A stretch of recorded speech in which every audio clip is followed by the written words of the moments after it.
Pokemon as we know it has encountered many changes throughout the years, be it the games growing larger and more detailed as new hardware was released, new regions being brought into existence as the new games were released, our favorite anime protagonist stories coming to a close after years of adventures, and even the TCG, which has changed so drastically throughout the years that the original way to play the game has begun to fade into obscurity.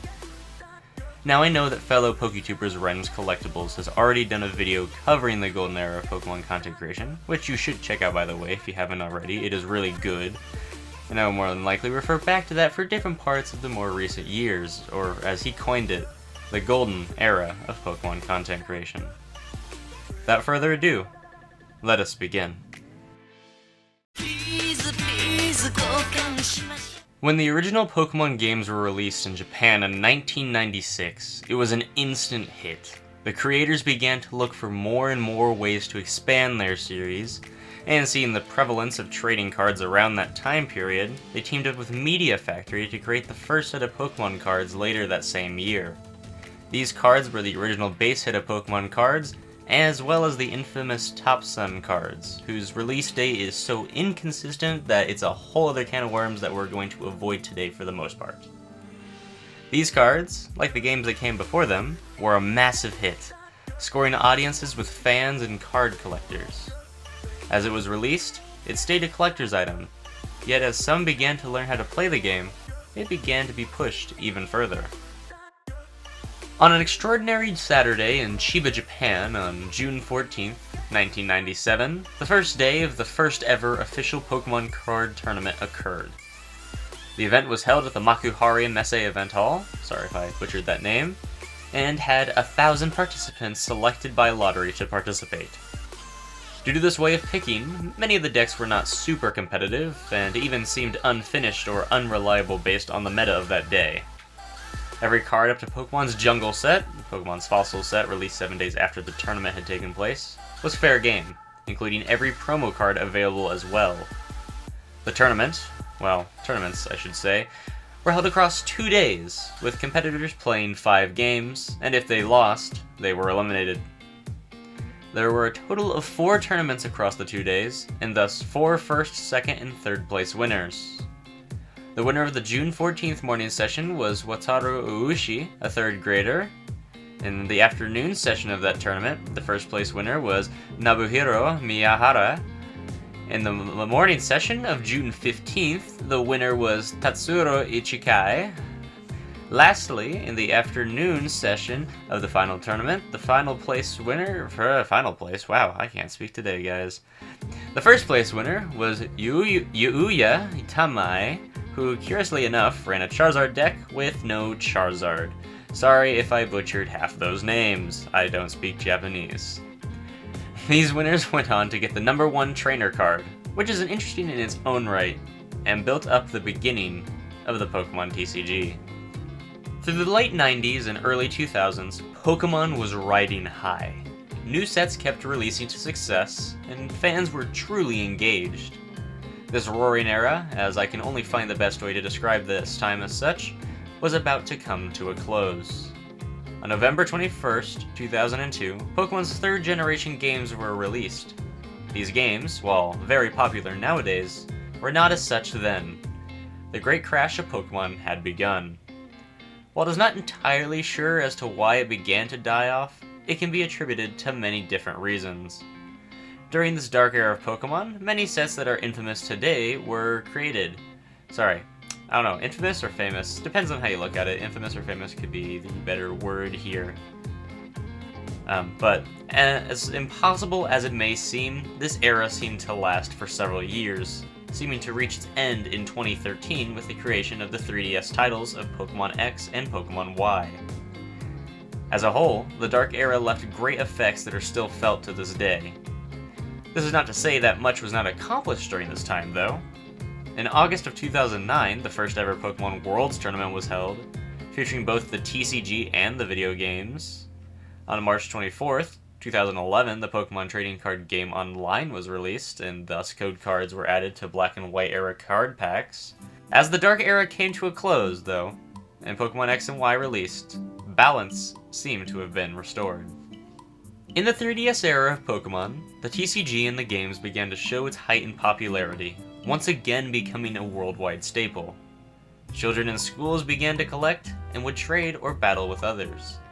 This led to a major ban of Pokemon cards in schools, yet this time it didn't deter people away. This group of new Pokemon collectors would found the basis for Pokemon's growing popularity. Yet, we're not the only ones, as old collectors also began to return to the hobby around this time. If you were to ask any collector nowadays, I'm sure there's a likelihood that they had either begun collecting around the XY era, or had joined back in around that time.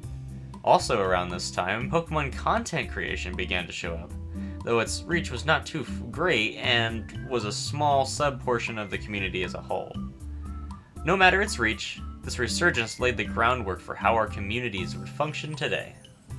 Right before and shortly after the release of Pokemon Sword and Shield games in 2018 and 2019, the Pokemon content creation sphere began to rapidly grow and was seen as a wonderful period for the community. Many people were working together. Now giants in the content creation scene were either just starting out or were not yet as large, and the community was pretty wholesome, all things considered. It was a wonderful time to be a part of the Pokemon community, but as with all things, this period had come to an end. As the pandemic struck, Pokemon's equivalent to the Gilded Age had begun. While many of the giants now began to soar into popularity, the communities began to fracture. Prices of Pokemon cards began to hit an all-time high, normal products prices inflated, scalpers were everywhere, and creators and followers began to turn against one another, not trusting each other. Pokemon channels that had been created in the Golden Era fell into oblivion, and those of the smaller creators who had not began to widen their interest to more than just Pokemon. Though this time period was not the greatest in Pokemon's history, it was a necessary step in what was to come. At the tail end of Pokemon Sword and Shield's time in the spotlight, and the beginning of the Pokemon Scarlet and Violet era, things began to normalize. The Pokemon community once again became a wholesome community, with creators such as 026 Gonzo and Jade's Corner TCG bringing collaboration to a whole new level that was fun once again. This time, it didn't matter what value cards had or how much money you could spend. All that mattered was whether it was fun and enjoyable. Creators like Pat Flynn from Deep Pocket Monster brought the overarching community together through simple things, such as giveaways, to big things such as the massive success of Card Party last year. New Pokétubers began to rise and make an impact on the community, such as Team Pocket and Ian with Ian. There truly is an unlimited amount of amazing creators out there. Naming them all would take ages. But hopefully, those numbers will only continue to rise as more experienced creators inspire the newer generation. Nonetheless, aside from the surging interest in Pokemon content creation, we are steadily seeing yet another rise in popularity and demand as the Scarlet and Violet TCG inches closer to its third year. Some might even refer to it as another boom, akin to what occurred in 2020 and 2021, but many are unsure. As with many things, there's a price to pay when a large amount of demand and interest funnels into a hobby. When a chart constantly goes up, there's bound to be a correction at some point. However, I don't think this should be feared by any means. This is a hint that the hobby is here to stay at least a little while longer, and that the new age is one of hopeful and wishful long-standing. Now the real question remains, how long will this last? When will Pokemon see its end? And the answer is quite clear. Only time will tell. While I may have focused less on certain aspects of the Pokemon community, they are nonetheless important. It is nice to know that in this recent new age, people playing the Pokemon TCG has reached all-time highs, and that the new cards released keep the game ever-changing.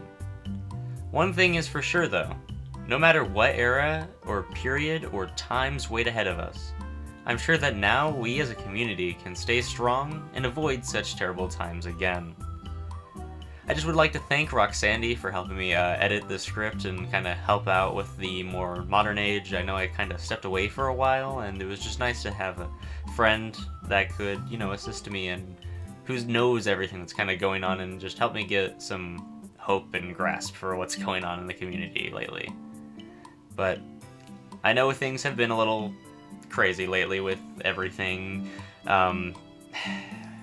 all the sets, all the craziness, everything. It is almost entirely like how 2020 or 2021 was, possibly even worse, but like, we made it through it once. We can make it through it again.